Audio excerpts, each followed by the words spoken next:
कोई अगर आपसे पूछे कि क्या है कुंभ, तो बता देना कि जहां पूरी दुनिया का सबसे बड़ा धार्मिक आयोजन होता है, उसे कहते हैं कुंभ। कुंभ के मेले में इतनी भीड़ लगती है कि इसे स्पेस से भी देखा जा सकता है। नदी किनारे खाली जगह पर एक ऐसी नगरी बसाई जाती है जिसकी आबादी दुनिया के सबसे बड़े शहरों से ज्यादा होती है। एक ऐसी नगरी जहां जो भी आता है वो कभी खाली पेट नहीं जाता। एक ऐसी नगरी जहां कोई लूटता है तो कोई लुटाता है। लाखों करोड़ों लोग कुंभ में आते हैं, शांति से अपनी साधना करते हैं और चले जाते हैं। ये कहना गलत नहीं होगा कि ये दुनिया का सबसे अनोखा अनुभव है। ऐसे में ये सवाल भी दिलचस्प है कि आखिर इस मेले का नाम कुंभ क्यों और कैसे पड़ा। वैसे तो कुंभ एक कलश को कहते हैं। ये परंपरा आदिकाल और वैदिक युग में शुरू हुई थी। तब ऋषि मुनि किसी नदी किनारे जमा होकर धार्मिक और आध्यात्मिक रहस्यों पर विचार विमर्श करते थे। आपको जानकर हैरानी होगी कि कुंभ मेले का आयोजन धरती की सबसे बड़ी घटना है। कुंभ दुनिया का सबसे बड़ा मेला है। कुंभ के अलावा पूरी दुनिया में कहीं भी कभी भी इतनी भीड़ नहीं लगती, जहां हर तबके के लोग अपनी बचत का एक एक पैसा जोड़कर सिर्फ 2 दिन के लिए कहां-कहां से कुंभ में शामिल होते हैं। कहते हैं कि जब समुद्र मंथन के समय अमृत कलश बाहर आया था, तो उसे हासिल करने के लिए देवताओं और असुरों में युद्ध चला था।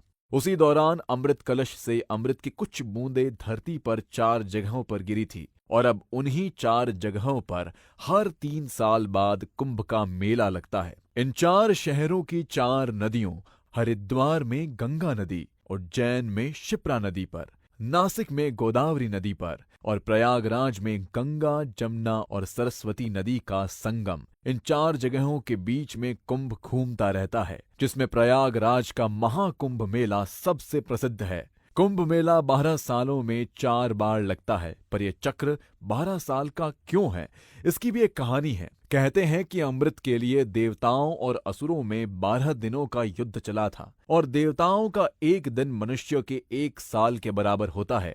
इसीलिए 12 साल में एक बार महाकुंभ होता है और हर 6 साल में अर्धकुंभ मेला भी लगता है। यह चक्र 8वीं शताब्दी से निरंतर चला आ रहा है। इसके अलावा 144 साल में एक बार महान कुंभ आता है। आखिरी बार महान कुंभ 2001 में हुआ था और अब कब होगा आप खुद काउंट कर लीजिए। ऐसी मान्यता है कि कुंभ के शाही स्नान के दिन अगर आप पवित्र नदी में डुबकी लगाएंगे तो आप जन्म मृत्यु के चक्र से मुक्त हो जाएंगे।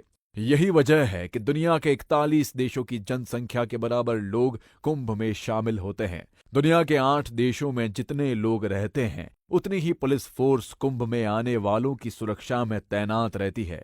आपने कुंभ के मेले की वो कहानियां तो सुनी ही होगी। इतनी भीड़ होती है कि अक्सर लोग खो जाते हैं और कभी कभी तो वो अपनों से मिल भी नहीं पाते। पर इस बार ऐसा ना हो, इसके लिए पूरी तैयारी की जा चुकी है। उत्तर प्रदेश प्रशासन ने तो कुंभ को और स्पेशल बनाते हुए उस जगह को यूपी का 76वां जिला बना दिया है। जहां इस बार कुंभ का आयोजन होना है, उस जिले को नाम दिया गया है महाकुंभ मेला जनपद। अगले कुंभ मेले का आयोजन प्रयागराज में ही 13 जनवरी 2025 से 26 फरवरी तक होगा, जिसमें 6 शाही स्नान होंगे। महीने भर साधु सन्यासियों का डेरा रहेगा। करीब 10 करोड़ भक्त दुनिया के सबसे बड़े मेले में इस बार शामिल होंगे। यहाँ की खास बात है श्रीनाग वासुकी मंदिर, जहाँ समुद्र मंथन के बाद से ही वासुकी आराम कर रहे हैं।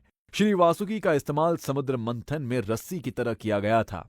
मंथन के बाद उनकी हालत इतनी खराब हो चुकी थी कि उन्होंने भगवान विष्णु से आराम करने के लिए स्थान मांगा था। तभी से नागराज वासुकी प्रयागराज में स्थापित हैं। कुंभ मेले को लेकर दी गई ये जानकारी मीडिया रिपोर्ट्स पर आधारित है। जानकारी कैसी लगी, कमेंट करके जरूर बताएं।